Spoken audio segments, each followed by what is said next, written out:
नमस्कार दोस्तों, आप सभी का स्वागत करता हूं इस चैनल में। उम्मीद है आप सब अच्छे होंगे। दोस्तों, छत्तीसगढ़ में कांग्रेस सरकार के बाद अब भाजपा सरकार ने सरकार बना लिए हैं और आप सबको पता हो कि कोई भी सरकार आती हो, जो पूर्ववर्ती सरकार, जो पिछले सरकार है, उसके कई सारे ऐसे योजनाएं होते हैं जिसको या तो बंद कर देते हैं या फिर उसमें कुछ परिवर्तन करके फिर से संचालित करते हैं। हम पिछले सरकार यानी कांग्रेस सरकार यानी हमारे काका के सरकार यानी भूपेश सरकार के ऐसे कई सारी योजनाएं हैं जिसके बारे में अभी वर्तमान में जो शायद सरकार जो है भाजपा की सरकार है, वो क्या निर्णय लेते हैं, वो क्या विचार रखते हैं, वो क्या इस पर एक्शन लेते हैं, हम इसके बारे में चर्चा करेंगे। भूपेश सरकार के ऐसे कितने योजना हैं, डिस्कशन करेंगे। आप वीडियो के लास्ट तक बने रहिए दोस्तों। मैं आपको सारे चीज़ A to Z आपको बताते चलता हूँ और आपको पूरा क्लियर भी होते जाएगा। तो देखिए, बहुत सारे ऐसे योजना हैं जैसे गोधन न्याय योजना हो गया, और चाहे तो गोधन न्याय योजना के साथ साथ राजीव गांधी किसान न्याय योजना भी हो गया। ये ऐसे बहुत सारी योजना है जो कांग्रेस के समय में लाया गया था, जिसके बारे में अभी क्या विचार रखते हैं मैं आपको A to Z बताऊँगा। ठीक है, तो हम सबसे पहले हम बात कर लेते हैं कि नरवा घुरुआ बाड़ी योजना। देखिए, ये जो योजना है कांग्रेस के समय में 2018 में लाया गया था भूपेश बघेल ने, और इस योजना में अनेक जो है नरवा को, गरवा को, घुरुआ को, बाड़ी को संवारने के लिए तथा बाड़ी में फल फूल सब्जियां उगाने के लिए, ग्रामीण अर्थव्यवस्था को बेहतर बनाने के लिए नरवा, गरवा, घुरुआ बाड़ी को लाया गया था। लेकिन इसमें बहुत सारे विवाद हैं। इसमें बहुत सारे ऐसे विवाद हैं जैसे मैं आपको बता दूं कि गौठान के नाम पर ही 100 करोड़ से ज़्यादा का भ्रष्टाचार हुआ था। नरवा योजना के अंतर्गत 1 एकड़ का भी ऐसा नहीं है कि नरवा योजना के अंतर्गत जो पहले जो रकबा होता था सिंचाई का, उससे इस योजना के अंतर्गत एक्स्ट्रा हुआ, ऐसा भी नहीं है। ये भी कहा गया है कि आरोप लगाया है कि जितना गौठान बनाया है, गौठान में मवेशी नहीं पाते, उससे ज़्यादा तो सड़क में पाए जाते हैं।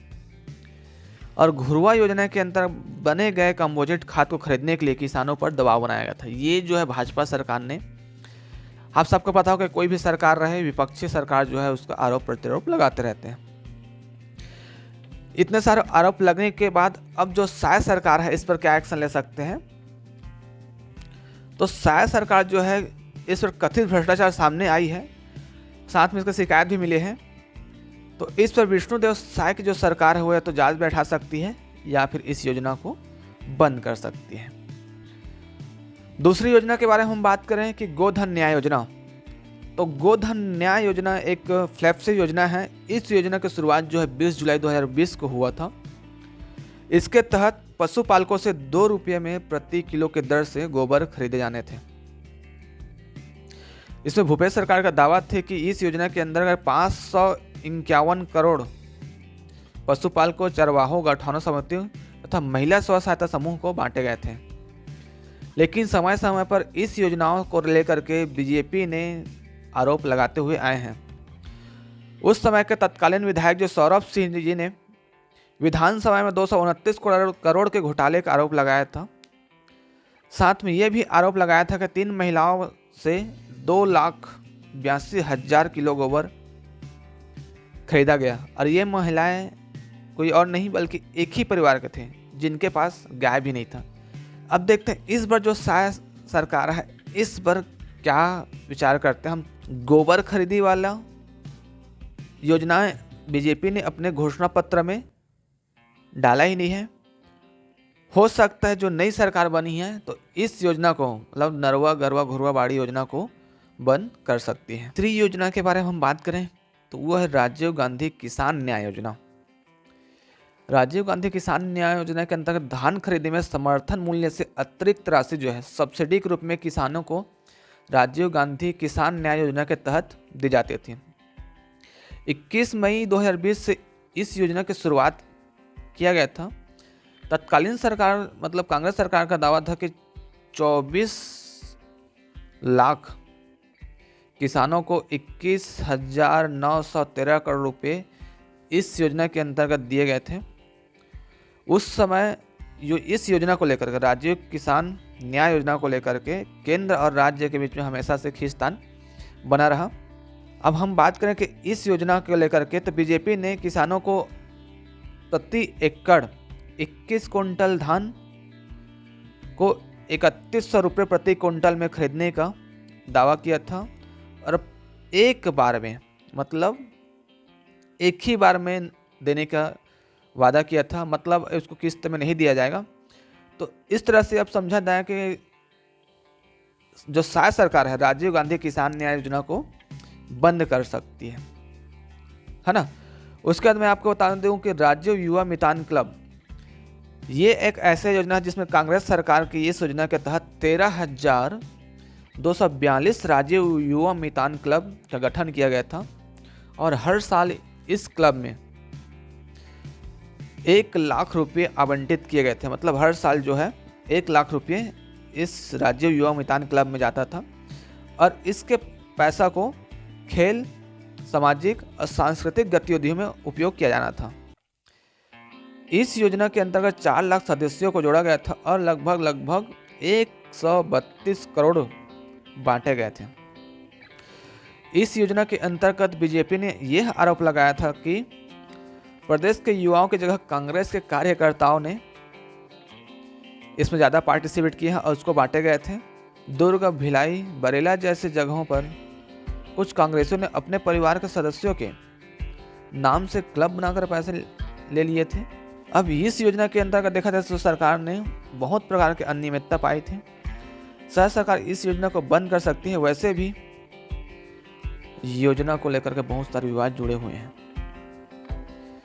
बिजली बिल हाफ योजना के अंतर्गत हम देखा जाए कि इस सरकार का रवैया क्या है, तो हम सबसे पहले जान लें कि 1 मार्च 2019 से बिजली बिल हाफ योजना शुरू की गई थी, जिसके अंतर्गत घरेलू उपभोक्ताओं को प्रति माह 400 यूनिट तक के बिजली खपत पर मौजूदा दर के आधार पर आधे बिल की राशि को छूट कर दिया जाता था। मतलब आप समझ सकते हैं, कांग्रेस सरकार का उस टाइम दावा था कि हाफ बिजली योजना के तहत 42 लाख घरेलू उपभोक्ताओं को लगभग 3800 करोड़ की छूट दी गई थी। लेकिन उस समय बीजेपी सरकार ने इस योजनाओं पर भी आरोप लगाए थे। बिजली दरों में बढ़ोतरी को लेकर कांग्रेस सरकार बीजेपी के निशाने पर हमेशा रही है।